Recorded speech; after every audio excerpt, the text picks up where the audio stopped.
NEET परीक्षा विवाद पर सुप्रीम कोर्ट में सुनवाई चल रही है। नीट परीक्षा को लेकर 38 याचिकाएं। सीजेआई की बेंच में नीट केस पर सुनवाई हो रही है। सीजेआई ने कहा सभी वकीलों की दलील हम नहीं सुन सकते।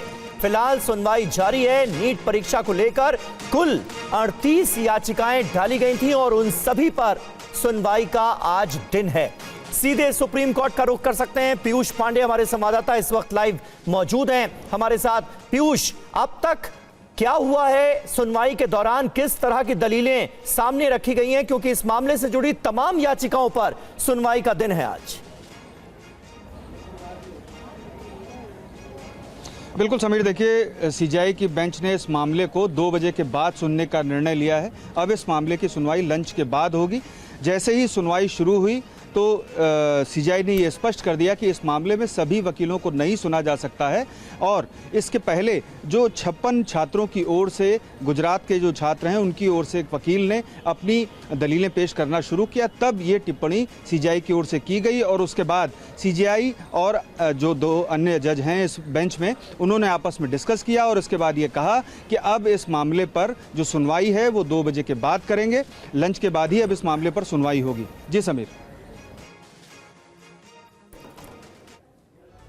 आगे बढ़ते हैं, संदेश खाली की बात कर लेते हैं। संदेश खाली पर बंगाल सरकार को एक बड़ा झटका लगा है। सुप्रीम कोर्ट ने बंगाल सरकार की याचिका को खारिज कर दिया है।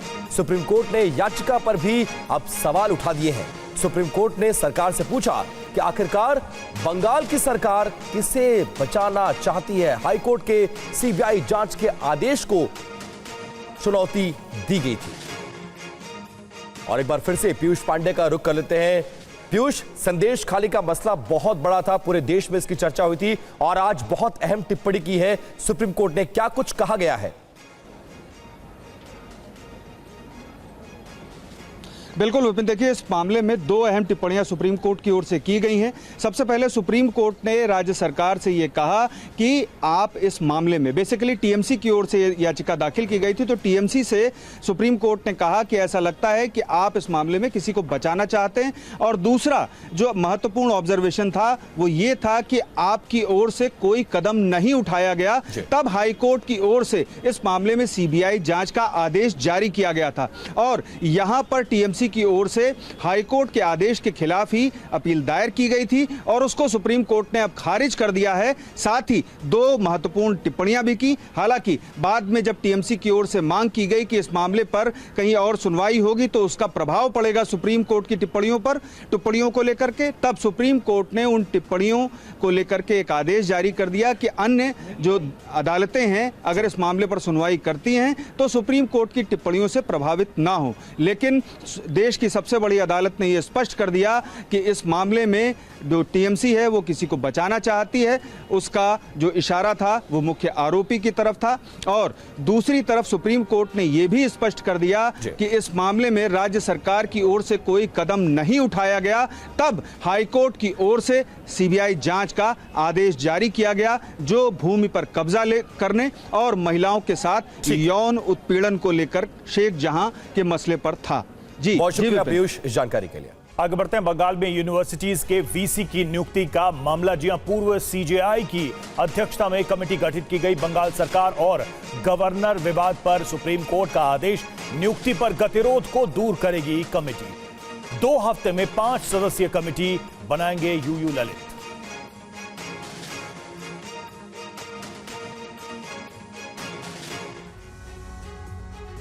और शायद ये देश में पहली बार होगा जब 10 मिनट के भीतर एक जनप्रतिनिधि को 2 बार शपथ दिलवाई गई हो। ऐसा ही कुछ हुआ मध्य प्रदेश में, जहां रामनिवास रावत को मंत्री पद की शपथ लेने में एक गलती की वजह से दोबारा शपथ लेनी पड़ी। मध्य प्रदेश के रामनिवास रावत के शपथ की 2 तस्वीरें हैं। बताया जाता है कि रावत ने शपथ ग्रहण के दौरान राज्य के मंत्री की जगह राज्य मंत्री पढ़ा। मैं मध्य प्रदेश के राज्य मंत्री के रूप में अपने कर्तव्यों का श्रद्धापूर्वक और शुद्ध अंतःकरण से निर्वहन करूंगा। शपथ ग्रहण के बाद ये कंफ्यूजन फैल गया कि रावत राज्य मंत्री बने हैं या कैबिनेट मंत्री। पता चला कि नेताजी को कैबिनेट मंत्री की शपथ लेनी थी मगर शपथ राज्य मंत्री के रूप में ले ली, जिसके बाद राज्यपाल ने उन्हें फिर से शपथ दिलवाई। मध्य प्रदेश राज्य के मंत्री के रूप में अपने कर्तव्यों का श्रद्धापूर्वक और शुद्ध अंतःकरण से निर्वहन करूंगा। आज शपथ ली है। मैं माननीय मुख्यमंत्री जी का और पूरी पार्टी का बहुत बहुत धन्यवाद करता हूं और मुझे जो भी काम दिया जाएगा उसे मैं पूर्ण सत्य निष्ठा से निर्वहन करूंगा। और 10 मिनट में 2 बार शपथ लेने वाले रामनिवास रावत से बात की है हमारे संवाददाता शुभम गुप्ता ने। सुनिए उन्होंने क्या सफाई दी। विपक्ष या कहें कांग्रेस जो है वो कह रही है कि एक तरह से बिकाऊ और वो जो सारी चीज़ें शुरू होती है वो हो गई कि मंत्री पद में आपने डील कर। पहले अपने गलेबान में जाके कांग्रेस को बचा लें। मेरे ऊपर आरोपों की कोई ज़रूरत नहीं है। वो जो कहें वो उनका काम है, उनका मुँह। क्या कारण, कोई टिप्पणी नहीं करना। क्या कारण रहे आप कांग्रेस छोड़ के बीजेपी में आए? वो उन्हीं को पता है। सब बड़े नेताओं को पूछ लो कह के आया। आप कह के आया हूँ कि 2 बार तो चुनाव हराया। आज क्या हुआ राजभवन में? 2 बार शपथ हो गई। आप जैसे वरिष्ठ नेता से ऐसी कोई गलती थी या कोई लिखावट ही ऐसी थी? के शब्द छूट गया था, शायद था नहीं। तो लिखने में ये दिक्कत थी या पढ़ने में समस्या हुई? अब जो भी हुआ ठीक हो गया। दोबारा कैबिनेट मंत्री के रूप में आप तो कैबिनेट मंत्री के रूप में शपथ लिए। आप ये तो पटवारी करेंगे कांग्रेस के विधायक ने मंत्री पद की शपथ ले ली। अरे तो अगर वो कांग्रेस का मानता है तो अच्छा है ना, कांग्रेस के विधायक ने ले ली, क्या फर्क पड़ता है? इस्तीफा बचा है आपका, देंगे जल्दी? नहीं, जल्दी करेंगे। आगे बढ़ते हैं। मुंबई हिट रन केस में मुंबई पुलिस ने आरोपियों पर शिकंजा कसना शुरू कर दिया है। फरार चल रहे शिवसेना नेता राजेश शाह के बेटे मिहिर शाह के खिलाफ पुलिस ने लुकआउट नोटिस जारी किया है। Worli hit and run case में शिवसेना गुट के नेता राजेश शाह के बेटे मिहिर शाह के खिलाफ पुलिस ने लुकआउट नोटिस जारी किया है। वर्ली में सड़क दुर्घटना के बाद से मिहिर शाह और उसका ड्राइवर फरार है। पुलिस ने शिवसेना नेता राजेश शाह को पूछताछ के लिए गिरफ्तार कर लिया है। बताया जाता है कि राजेश बेटे के बारे में कोई जानकारी नहीं दे रहे थे, इसलिए मिहिर शाह के खिलाफ लुकआउट नोटिस जारी किया गया है। जब से Worli hit and run case की पुलिस ने जांच शुरू की है, तब से आरोपी मिहिर के घर वाले भी गायब हैं। मिहिर की मां और बहन भी घर में नहीं है। पुलिस जब उनके घर पहुंची तो वहां ताला लगा हुआ था। पुलिस को शक है कि इन दोनों ने मिहिर को फरार होने में मदद की। बताया जा रहा है कि मिहिर ने एक्सीडेंट के बाद पिता को फोन किया था, उसके बाद से ही उसका फोन स्विच ऑफ है और वो लापता है। इस बीच Worli hit and run case से जुड़ा एक सीसीटीवी फुटेज सामने आया है। बताया जा रहा है कि ये वीडियो घटना के ठीक पहले का है। वीडियो में मुख्य आरोपी मिहिर शाह जुहू के एक पब से निकलता दिख रहा है। उसके साथ 2 और लोग भी दिख रहे हैं। पुलिस मिहिर शाह और उसके ड्राइवर की तलाश कर रही है, जबकि उसके दोस्त को पुलिस पहले ही गिरफ्तार कर चुकी है। साथ ही मुंबई पुलिस ये भी पता लगाने में जुटी है कि पब से निकलकर मिहिर अपने ड्राइवर और दोस्त के साथ और कहां गया था। और महानगरी मुंबई में भारी बारिश से हाल बेहाल है। बारिश के चलते सड़क और रेल यातायात पर काफी असर पड़ा है। क्या है मुंबई का हाल, देखते हैं इस रिपोर्ट।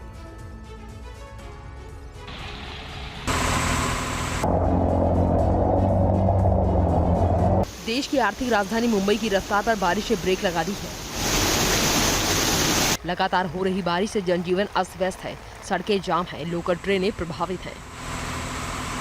मुंबई और आसपास में जहां तक नजर जा रही है, सिर्फ पानी ही पानी दिखाई दे रहा है। भारी बारिश की वजह से आर्थिक राजधानी में बाढ़ जैसे हालात बने हुए हैं। बारिश ने रेल में सफर करने वाले लोगों की मुश्किलें बढ़ा दी हैं। कई जगहों पर ट्रैक पर पानी आ जाने से यातायात पर काफी असर पड़ रहा है। मुंबई में रहने वाले ज्यादातर लोग लोकल ट्रेन से ही सफर करते हैं। लोकल की रफ्तार पर ब्रेक लगने से लोगों की मुश्किलें बढ़ती जा रही हैं। सड़क यातायात भी काफी प्रभावित है। सड़कों पर गाड़ियों की रफ्तार पर ब्रेक लगी हुई है। कई जगहों पर जाम का सामना करना पड़ रहा है। कई जगह पानी में गाड़ियां तैरती नजर आ रही हैं। निचले इलाकों में हालात और बद से बदतर होते जा रहे हैं। घरों में पानी घुसा हुआ है। कई जगह रेस्क्यू ऑपरेशन जारी है।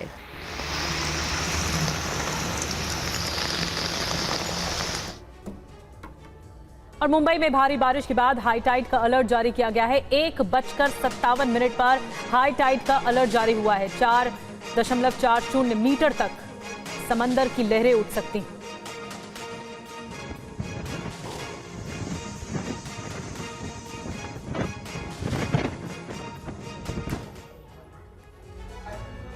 और मुंबई में भारी बारिश के बाद किस तरह के हालात हैं, हमारे संवाददाता राजीव सिंह की एक ग्राउंड रिपोर्ट आपको दिखाते हैं। की सड़कों पर पानी भरने के चलते वाहन चालकों को सबसे ज़्यादा दिक्कतें हो रही है। तस्वीर आपको दिखाते हैं। आप देखिए सामने एक शख्स जो अपनी कार लेकर जा रहे थे, उनकी कार बंद पड़ गई है। गाड़ी से धुआं निकल रहा है और इस तरह की दिक्कतें तमाम वाहन चालकों को, कार चालकों को, दोपहिया चालकों को हो रही है। बात करते हैं, आप लोग कहाँ से कहाँ जा रहे थे, क्या दिक्कत? हॉस्पिटल भाई, सोमाया हॉस्पिटल जा रहे थे हम लोग। गाड़ी बंद नहीं पड़ी है लेकिन धुआं आ रहा है, आप देख सकते हैं, तो इसलिए रुका लिए, पानी भर गया है सब। सर्विस रोड पर पानी भरा, आप लोग उस रूट से आए, पानी की वजह से दिक्कत हुई? पानी की वजह से ही तो दिक्कत हुई ना भाई, जब भी तो रोके। तो अभी हॉस्पिटल आप लोग जा रहे थे, आ रहे थे, पहुंच हम लोग जा रहे थे, हम लोग वहाँ पे कॉलेज में पढ़ने वाले बच्चे लोग हैं, तो लाइब्रेरी जा रहे थे, तो उसी लिए निकले थे। तो अब कहाँ जा पाएंगे, परेशानी हो गई, बढ़ गई। हाँ अब तो जा ही नहीं पाएंगे, यही फंस गए अब तो। बिल्कुल, देखिए सोमैया हॉस्पिटल में के स्टूडेंट हैं, उनका कहना है कि गाड़ी से निकले थे लेकिन गाड़ी में देखिए धुआं निकल रहा है, आपको तस्वीर आपको दिखाई देगी। और सबसे महत्वपूर्ण बात यह है कि सिर्फ इन लोगों को दिक्कतें नहीं हैं, जो दुपहिया वाहन चालक हैं उनके लिए भी दिक्कतें। आप देखिए यहाँ पर तमाम ऐसे लोग जो हैं वो अपनी स्कूटी मोटरसाइकिल लेकर खड़े हैं। और हमारे संवाददाता राजीव सिंह इस वक्त मुंबई से हमारे साथ जुड़ रहे हैं। राजीव, दशकों से इस तरह की तस्वीरें लगातार मुंबई से सामने आती रही हैं, लेकिन जब जब बारिश होती है तब तब बीएमसी के तमाम दावों की पोल खुल जाती है। इस बार भी वही स्थिति है?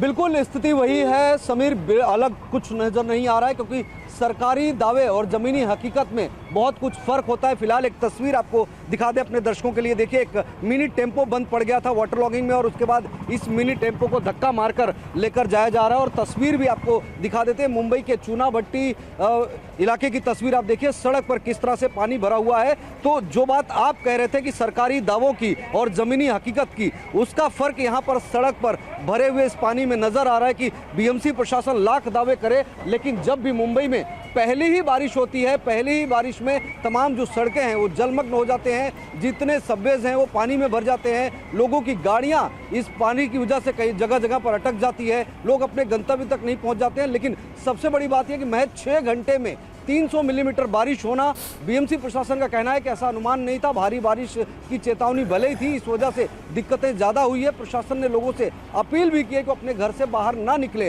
हालांकि 2 बजे हाई टाइड का समय दिया गया है और अगर हाई टाइड के समय बारिश नहीं हुई तो बहुत ज़्यादा फर्क नहीं पड़ेगा, लेकिन अगर बारिश होती है हाई टाइड के समय तो जो समंदर का पानी है वो शहर की तरफ रिवर्ट होगा, क्योंकि मुंबई शहर से पानी की निकासी के लिए 6 से 7 रास्ते हैं जो अरब सागर में जाते हैं। अगर हाई टाइड रहा तो वो पानी शहर की दिशा में वापस आएगा और इससे जगह जगह पर जलभराव देखने को दोबारा मिल सकता है।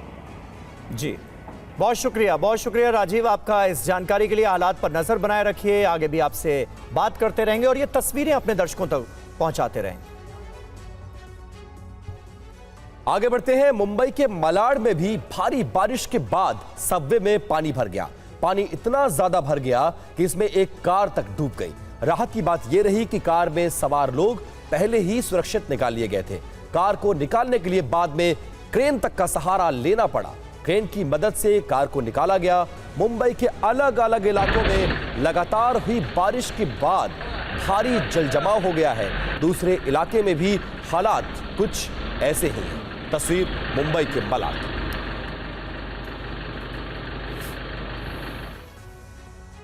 और ऐसा ही हाल अंधेरी का भी है। अंधेरी के सबवे में पानी भर गया है।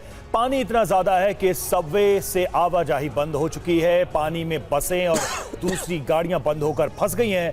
अंधेरी सबवे में हर साल बारिश में यही हाल होता है, लेकिन इसका कोई हल निकलता नहीं दिखता। अंधेरी में जल जमाव से लोगों के लिए घरों से बाहर निकलना मुश्किल हो गया है। हालांकि बीएमसी जमे पानी को निकालने में लगी हुई है।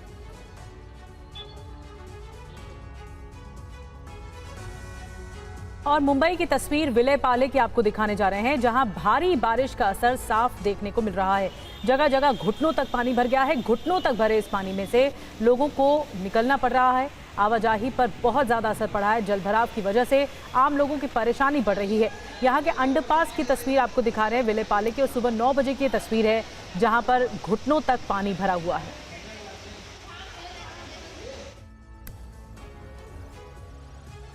आप देख सकते हैं इन तमाम तस्वीरों के जरिए कि माया नगरी की हालत क्या है। भारी बारिश की वजह से सबवेज में पानी भरा हुआ है। पानी में कई गाड़ियां फंसी हुई हैं। हालात को देखते हुए कई सबवे को बंद कर दिया गया है।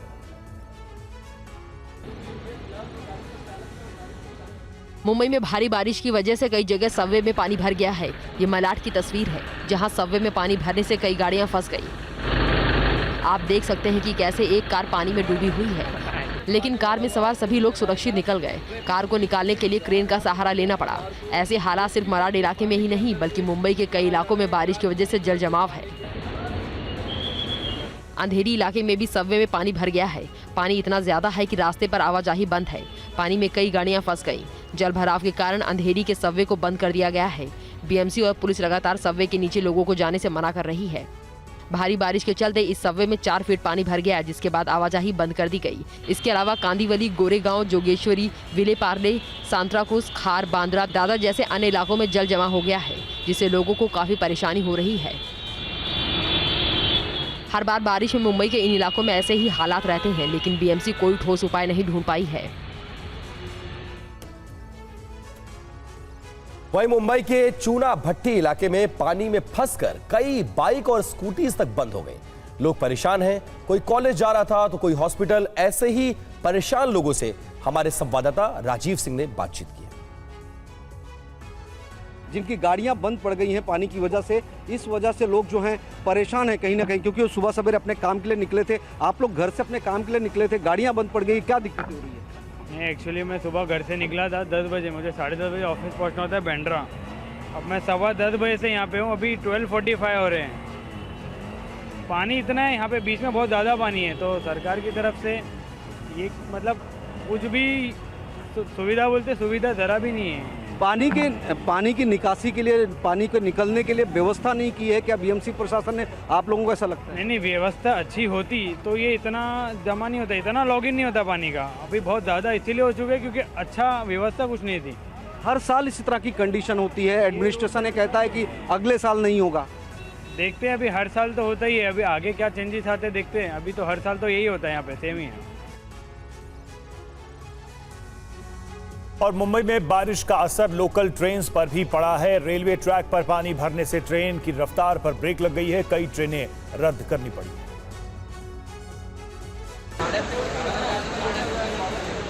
पिछले कुछ दिनों से मुंबई समेत उपनगरों में हो रही भारी बारिश से रेल सेवाओं पर काफी असर पड़ा है। कल रात भर हुई भारी बारिश के कारण कई जगहों पर रेलवे ट्रैक पर पानी भर गया।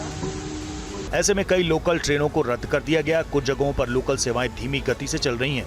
रफ्तार पर ब्रेक लगने से मुंबईकर्स को सुबह सुबह काफी परेशानी उठानी पड़ी। बारिश की वजह से सेंट्रल रेलवे का करजत, खोपोली, कसारा से सीएसएमटी लोकल केवल ठाणे तक ही चल रही है और आगे रद्द कर दी गई है। भांडुप स्टेशन पर रेलवे ट्रैक पर पानी भर गया है। इससे सेंट्रल रेलवे लाइन प्रभावित हुई है। कुर्ला मानखुर्द स्टेशन पर भी रेलवे ट्रैक पर पानी जमा होने के कारण हार्बर रूट की लोकल ट्रेनों को रद्द कर दिया गया। वडाला में भी पानी भर जाने के कारण गोरेगांव सीएसटी लोकल को अगली सूचना तक के लिए पूरी तरह से बंद कर दिया गया। मुंबई में लोकल ट्रेन की रफ्तार पर ब्रेक लगने से मुंबईकर की मुश्किलें बढ़ गई हैं। लोगों को ट्रेन के लिए काफी देर तक इंतजार करना पड़ रहा है। और मुंबई में बीती रात से लगातार बारिश का सिलसिला जारी है। पहली बारिश में ही मुंबई के लिए आफत बनकर ये बारिश आई है। आपको 6 तस्वीरें एक साथ दिखा रहे हैं। लगातार बारिश का असर ये है कि हर जगह जल भराव की स्थिति है। ऐसा लग रहा है कल तक जो सड़क थी आज वो समंदर में बदल चुकी है। घर, गाड़ियां सब जलमग्न हो गए हैं। सबवे में पानी ने कब्जा कर लिया है। कई जगह गाड़ियां तो लोग सबवे में फंसे हुए हैं। यही नहीं, मुंबई की लाइफलाइन कही जाने वाली लोकल भी देरी से चल रही है। रेलवे ट्रैक्स पर पानी भरा है। रेलवे की जो पटरियां हैं लगातार पानी में जलमग्न है। लोगों को ट्रैफिक जैम का सामना भी करना पड़ रहा है। और संवाददाता राजीव सिंह की एक रिपोर्ट आप तक पहुंचाते हैं। की स्कूटी बंद पड़ गई है, लगातार उसको चालू करने की कोशिश कर रहे हैं क्योंकि सड़क पर जो पानी भरा था उसके अंदर से वो आ रहे थे और इस वजह से उनकी स्कूटी बंद पड़ गई है। उनसे बात भी करते हैं। सर ये बताइए, आपको कहाँ जाना था? आपकी गाड़ी बंद पड़ गई है, क्या परेशानी है? सर टाटा हॉस्पिटल जाना था, 12:30 बजे का अपॉइंटमेंट था मेरा।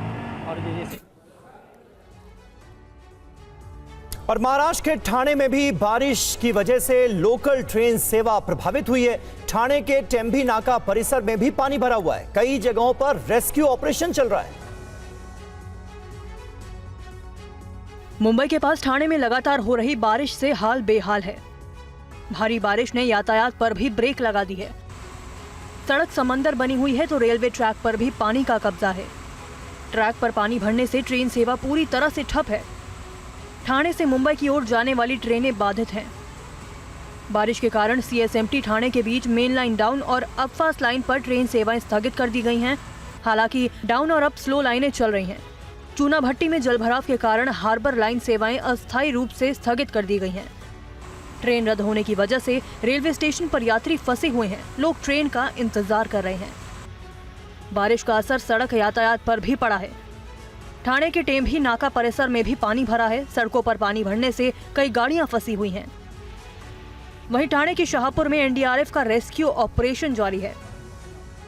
अब तक कई लोगों को सुरक्षित निकाला जा चुका है। बेहद दुर्गम आदिवासी इलाका होने की वजह से एनडीआरएफ की टीम को काफी परेशानी हो रही है। खबर रायगढ़ से, जहां पर रायगढ़ का किला देखने गए 30 से ज्यादा पर्यटक मुसीबत में क्यों फंस गए, 60 सेकंड की इस रिपोर्ट पे आपको दिखाते हैं। डराने वाली ये तस्वीरें महाराष्ट्र के रायगढ़ जिले के मशहूर किले से सामने आई हैं, जहां बारिश किला देखने आए पर्यटकों के लिए मुसीबत का सबब बन गई। भारी बारिश में 30 से ज्यादा पर्यटक किले की सीढ़ियों पर फंस गए थे।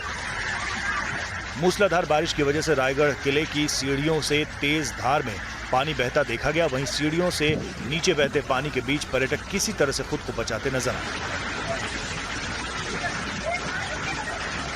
वीडियो सोशल मीडिया पर वायरल होने के बाद प्रशासन ने रायगढ़ किले को आज से पर्यटकों के लिए बंद कर दिया।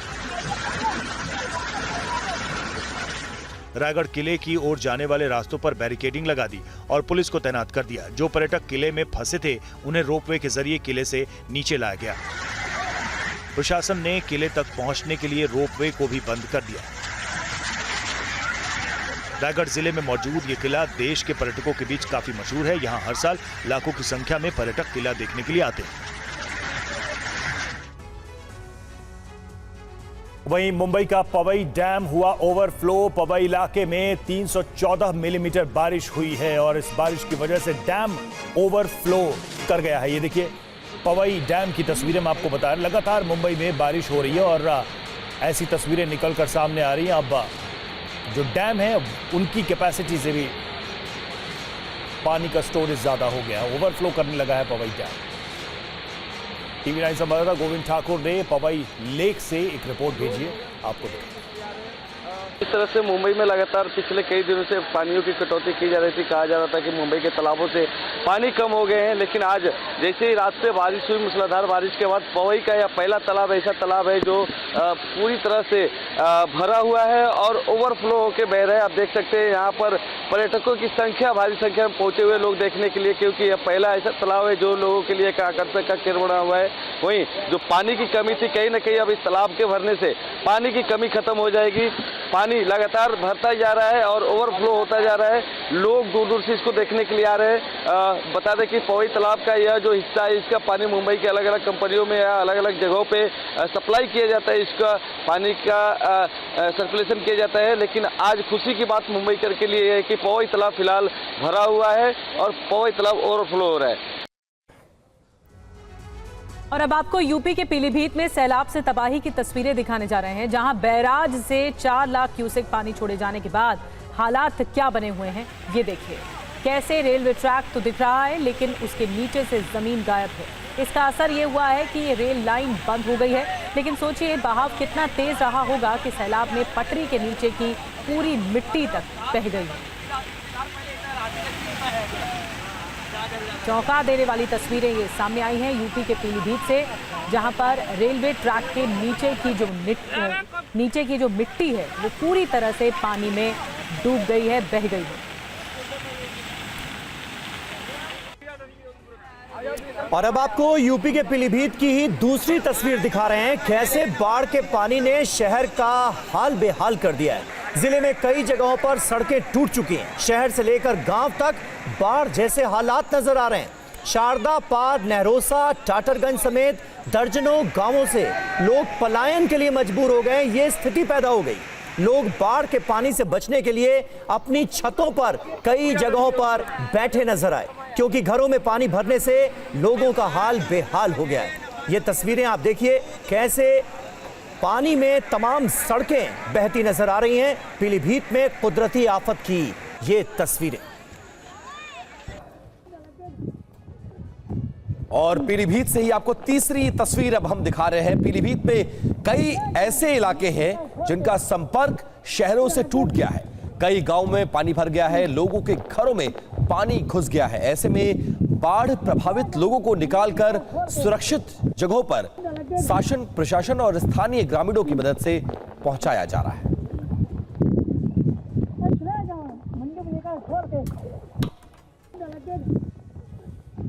और पीलीभीत की ये 3 तस्वीरें देखिए जो वहां के बदतर हालात बताने के लिए काफी हैं। रेलवे ट्रैक के नीचे की जमीन गायब है, सड़कें टूटने की वजह से कई इलाकों का संपर्क टूट गया है। वहीं बाढ़ में फंसे लोगों को रेस्क्यू कर सुरक्षित जगहों पर पहुंचाया जा रहा है।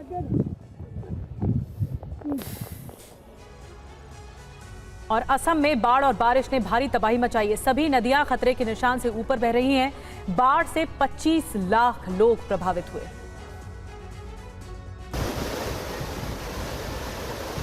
असम में भारी बारिश और बाढ़ की वजह से हालात बद से बदतर होते जा रहे हैं।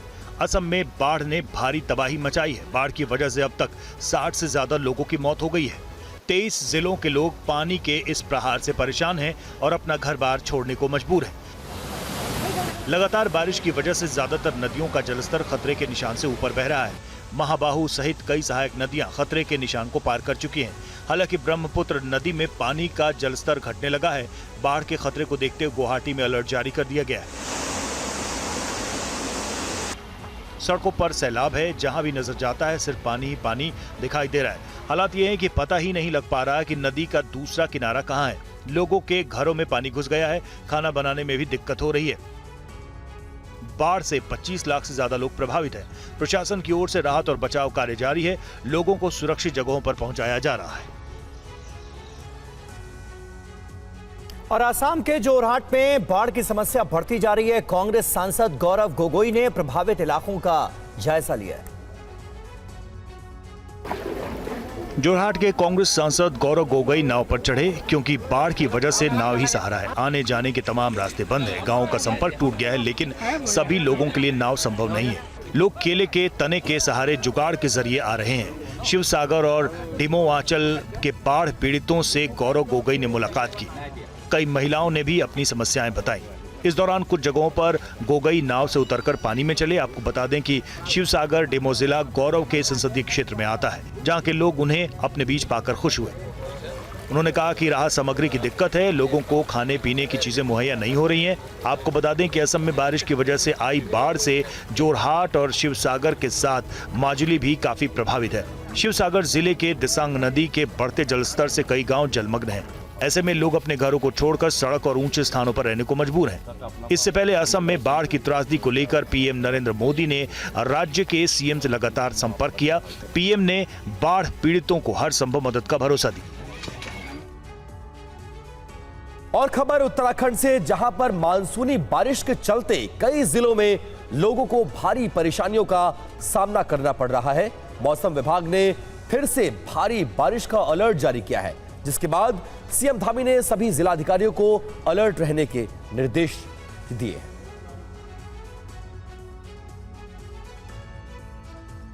उत्तराखंड के कई जिलों में बाढ़ और बारिश का कहर देखा जा रहा है।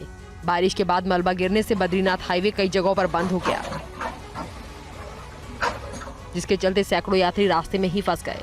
विष्णुप्रयाग में हाईवे पर भारी मात्रा में मलबा गिरने के कारण सड़क का कुछ हिस्सा भी क्षतिग्रस्त हो गया। रास्ते पर मलबा होने की वजह से यात्रियों को परेशानियों का सामना करना पड़ रहा है। रास्ते पर कई जगहों पर जेसीबी और दूसरी मशीनों से मलबा हटाने का काम जारी है। गाड़ी चलाने वालों को सावधानी से चलने की हिदायत दी जा रही है। उधर चंपावत जिले के टनकपुर में जगपुरा और बनबसा में बाढ़ आने से जल भराव हो गया। इस दौरान कई लोग फंस गए। एसडीआरएफ की टीम ने तत्काल राहत और बचाव कार्य शुरू किया। मुश्किल हालात के बावजूद एसडीआरएफ कर्मियों ने रेस्क्यू ऑपरेशन को अंधेरे में ही अंजाम दिया। बाढ़ में फंसे लोगों को रेस्क्यू करके सुरक्षित स्थान पर ले जाया गया। पुलिस और प्रशासन ने लोगों से अपील की है कि भारी बारिश के समय सुरक्षित स्थानों पर रहें। अगर कोई बारिश में कहीं फंस जाता है तो तुरंत पुलिस प्रशासन को सूचना दें। नेपाल में बारिश और बाढ़ से कोहराम मचा हुआ है। सैलाब के रौद्र रूप ने नेपाल के लोगों का जीवन बेहाल कर दिया है। लोग ऐसे हालात के लिए चालबाज ड्रैगन को जिम्मेदार ठहरा रहे हैं। नेपाल के कई इलाकों से ऐसी ही तस्वीरें सामने आ रही हैं जहां पानी ने भारी तबाही मचा रखी है। नेपाल की कोसी, कमला, नारायणी और मयागढ़ी नदियां खतरे के निशान से ऊपर बह रही हैं। नेपाल में बाढ़ से अब तक कई लोगों की मौत हो चुकी है, जबकि सैकड़ों परिवारों को अपना घर-बार छोड़ने पर मजबूर होना पड़ा। नेपाल के उदयपुर, सुनसरी, सप्तरी, सिंधुली, महोत्तरी और धनुषा जैसे जिलों के लाखों लोग प्रभावित हैं। हालात को देखते हुए सरकार ने सभी जिलों को हाई अलर्ट पर रखा है। नेपाल से नदियों का पानी जिस तरीके से बिहार में छोड़ा जा रहा है, उससे बिहार के साथ साथ उत्तर प्रदेश के कई जिले भी प्रभावित हो रहे हैं। लोग ऐसे बने हालात के लिए चीन को जिम्मेदार ठहरा रहे हैं। जानकारी के मुताबिक चालबाज चीन जानता है कि नेपाल की कई नदियों का पानी भारत में छोड़ा जाता है, इसलिए चीन ने नेपाल की मंजूरी लेकर कई नदियों पर हाइड्रो इलेक्ट्रिक प्रोजेक्ट लगाए हैं। लोग आरोप लगा रहे हैं कि चीन ने नेपाल के साथ साथ भारत में भी जल प्रलय लाने की योजना बनाई है। हरियाणा के पंचकुला में दर्दनाक हादसा हुआ है। तेज रफ्तार हरियाणा रोडवेज की बस पलट गई है, जिससे कई लोग घायल हो गए। इस बस में 40 से ज्यादा स्कूल के बच्चे सवार थे। ये हरियाणा के पंचकुला की तस्वीर है, जहां पिंजौर के पास पहाड़ी क्षेत्र में रोडवेज की बस पलट गई। हरियाणा रोडवेज की बस अनियंत्रित होकर खाई में जा गिरी। बस पलटते ही चीख पुकार मचने लगी। बस में मौजूद 40 बच्चों की सांसें अटक गई। गनीमत रही कि हादसे में किसी की मौत की खबर नहीं है। बच्चे बाल बाल बच गए। कुछ बच्चों को मामूली चोटें आई हैं। इस बस में 40 से ज्यादा बच्चे सवार थे। घटना के बाद घायलों को पिंजौर और पंचकुला के अस्पतालों में भर्ती कराया गया। हादसे में एक महिला गंभीर रूप से घायल हो गई, जिसे पीजीआई चंडीगढ़ में भर्ती कराया गया है। हादसे का कारण ओवर स्पीड होना बताया जा रहा है। बस में क्षमता से ज्यादा लोग सवार थे। जहां से हादसा हुआ वहां की सड़क की खस्ता हालत भी हादसे का कारण बताया जा रहा है। हादसे में बस के कंडक्टर को भी चोटें आई हैं। बस में मौजूद लोगों का कहना है कि बस में क्षमता से अधिक लोग भरे थे। इसी के चलते चालक खराब सड़क पर बस से नियंत्रण खो बैठा और बस पलट गई। और जम्मू कश्मीर के कुलगाम में मारे गए आतंकियों के गुप्त ठिकाने के बारे में पता चला है, जिसका वीडियो वायरल है। सुरक्षा कारणों से इस वीडियो के कुछ अंश काटे गए हैं। ये रिपोर्ट देखिए। ना प्लास्टर है, ना रंग रोगन। ईंट और सीमेंट से बनाई गई ये ऐसी दीवार है जिसकी आड़ में आतंकी सुरक्षा बलों को निशाना बनाते थे। ये खुलासा हुआ है कुलगाम में मारे गए आतंकियों के साथ हुई मुठभेड़ के बाद चलाए गए सर्च ऑपरेशन के दौरान। रोशनी का नामो निशान नहीं, जहां हवा भी मुश्किल से जाती है, सांस लेना दूभर है। ऐसी जगह पर आतंकियों ने बनाया था ये घर। ये वीडियो सुरक्षा बलों ने बनाया है, जो सोशल मीडिया पर इन दिनों वायरल है। ऐसी काल कोठरी में छिपकर सुरक्षा बलों पर वार करने वाले 6 कायर आतंकियों को पिछले दिनों मार गिराया गया। हमारे जाबाज सैनिकों ने ऐसे बुजदिलों को मौत के घाट उतार दिया। दरअसल ये वीडियो सुरक्षा बलों को तब मिला जब कुलगाम में मारे गए आतंकियों के बारे में गहराई से जांच कर रही थी। इसी दौरान एक घर की तलाशी के दौरान एक अलमारी के पीछे कुछ संदेह हुआ। अलमारी के एक खाने में घुप अंधेरा था, उसके अंदर मुश्किल से ही जाया जा सकता था। अलमारी के अंदर जब जवान दाखिल हुए तो ये सब कुछ सामने आया। घर की छत और दीवारों से सटाकर दीवारें बनाई गई थी।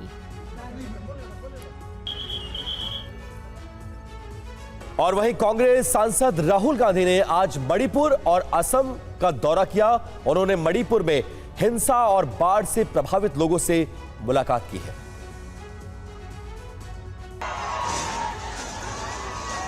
लोकसभा में नेता प्रतिपक्ष और कांग्रेस नेता राहुल गांधी ने आज मणिपुर दौरे के दौरान जिरीबाम में हायर सेकेंडरी स्कूल में बने राहत शिविर का दौरा किया। इस दौरान उन्होंने लोगों से बात की और उनका हाल जाना। राहुल गांधी का चुराचांदपुर और इम्फाल में हिंसा प्रभावित लोगों से मिलने का कार्यक्रम है। इसके अलावा वो राज्य कांग्रेस के नेताओं से मिलेंगे। लोकसभा चुनाव में समर्थन के लिए जनता का धन्यवाद भी करेंगे। मणिपुर की दोनों सीटों पर कांग्रेस को जीत हासिल हुई थी। मणिपुर से पहले राहुल गांधी ने असम का दौरा किया और सिलचर के एक राहत शिविर में असम के बाढ़ प्रभावित लोगों से मुलाकात की। लोकसभा में नेता प्रतिपक्ष बनने के बाद राहुल गांधी का ये पहला पूर्वोत्तर दौरा है। राहुल ने उस वक्त असम का दौरा किया जब राज्य के करीब 30 जिले कई दिनों से हो रही भारी बारिश की वजह से भयंकर बाढ़ की चपेट में हैं। बारिश के चलते नदियां उफान पर है और लैंडस्लाइड की घटनाएं बढ़ी हैं। राज्य के 20 लाख से ज्यादा लोग बाढ़ से प्रभावित हैं।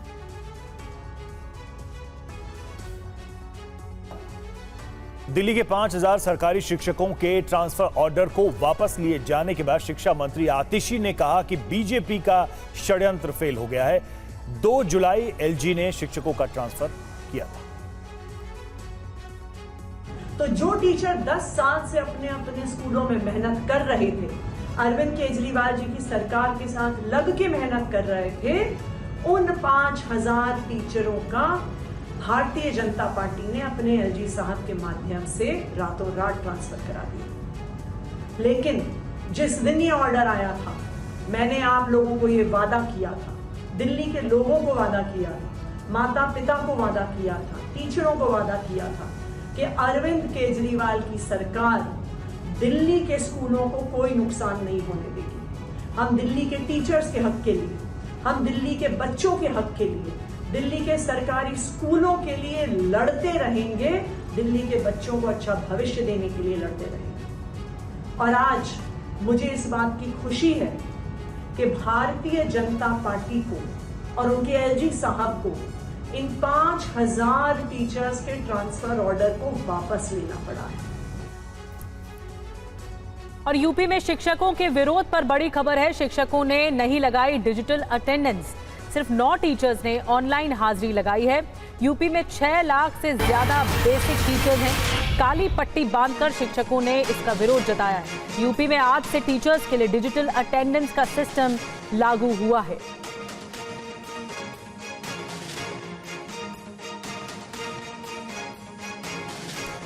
आपको बता दें कि सिर्फ 9 टीचर्स ने ही ऑनलाइन हाजिरी लगाई है। डिजिटल अटेंडेंस का विरोध किया जा रहा है टीचर्स की तरफ से। इसके लिए विरोध प्रदर्शन भी हो रहे हैं और आज से नया सिस्टम लागू है। 9 टीचर्स ने ही ऑनलाइन हाजिरी लगाई। 6 लाख से ज्यादा बेसिक टीचर्स हैं और काली पट्टी बांधकर शिक्षकों ने विरोध जताया।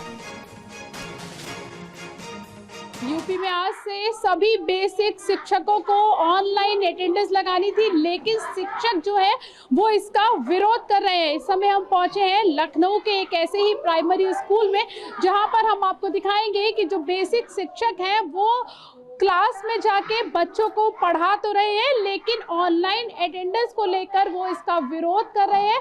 आप यहाँ पर देख पा रहे होंगे कि जो टीचर्स हैं उन्होंने अपने हाथों पर काला पट्टा बांधा है। ये वो काला पट्टा है जो विरोध दर्शा रहा है कि ऑनलाइन अटेंडेंस को लेकर जो टीचर्स हैं वो अपना विरोध जो है वो इस तरीके से जता रहे हैं। मैं आपको बता दूं कि आज से ऑनलाइन अटेंडेंस लगाना टीचर्स के लिए कंपलसरी कर दिया गया था। हालांकि टीचर्स के विरोध को देखते हुए यहाँ पर इन लोगों को कुछ छूट ज़रूर दी गई है। पहले जो ऑनलाइन अटेंडेंस लगानी थी उसका जो समय था वो 8 बजे था, लेकिन अब जो है वो इसका जो समय है इसको बढ़ाकर 8:30 बजे तक कर दिया है। पहले जो टीचर्स को जो अटेंडेंस अपनी लगानी थी वो 7:45 से 8:15 बजे के बीच में लगानी थी, लेकिन जिस तरीके से लगातार जो टीचर्स हैं वो इसका विरोध कर रहे हैं, उसको देखते हुए बेसिक जो हाजिरी लगाने का जो समय है उसको 8:30 बजे तक कर दिया गया है।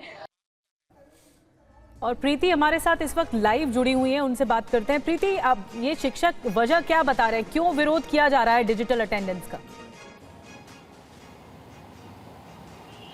बिल्कुल, मैं आपको बता दूं कि जिस तरीके से आज जो है वो ऑनलाइन अटेंडेंस लगाना बेसिक शिक्षक में ज़रूरी हो गया था, कंपलसरी कर दिया गया था, लेकिन जो शिक्षक है वो लगातार इसका विरोध कर रहे हैं। शिक्षकों का कहना है कि जब हम स्कूल पहुंचते हैं तो बहुत सारे कारण होते हैं, कभी कभी लेट हो जाता है, क्योंकि आजकल जो है बारिश का मौसम है, तो बारिश के मौसम में इतना जो है पानी बहुत ज़्यादा भर गया है, सड़कें टूटी हुई हैं, तो स्कूल पहुँचने में बहुत ज़्यादा दिक्कतों का सामना करना पड़ता है।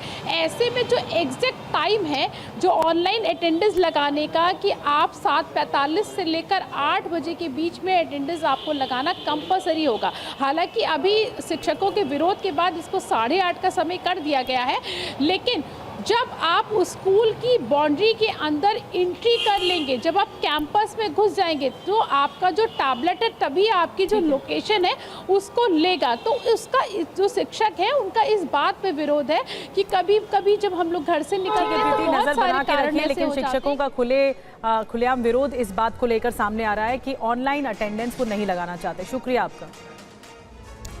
खबरों में आगे बढ़ते हैं। हाथरस भगदड़ मामले से जुड़ी अहम खबर है। हाथरस हादसे में पुलिस ने 2 और सेवादारों को गिरफ्तार कर लिया है। दुर्गेश सक्सेना और दलबीर सिंह की इस मामले में गिरफ्तारी हुई है। सत्संग के दौरान दोनों सेवादारों का अहम रोल था। सत्संग के दौरान इन पर भीड़ के मैनेजमेंट की जिम्मेदारी भी थी। अब इन 2 सेवादारों को गिरफ्तार किया गया है। इनके नाम है दुर्गेश सक्सेना और दलबीर सिंह।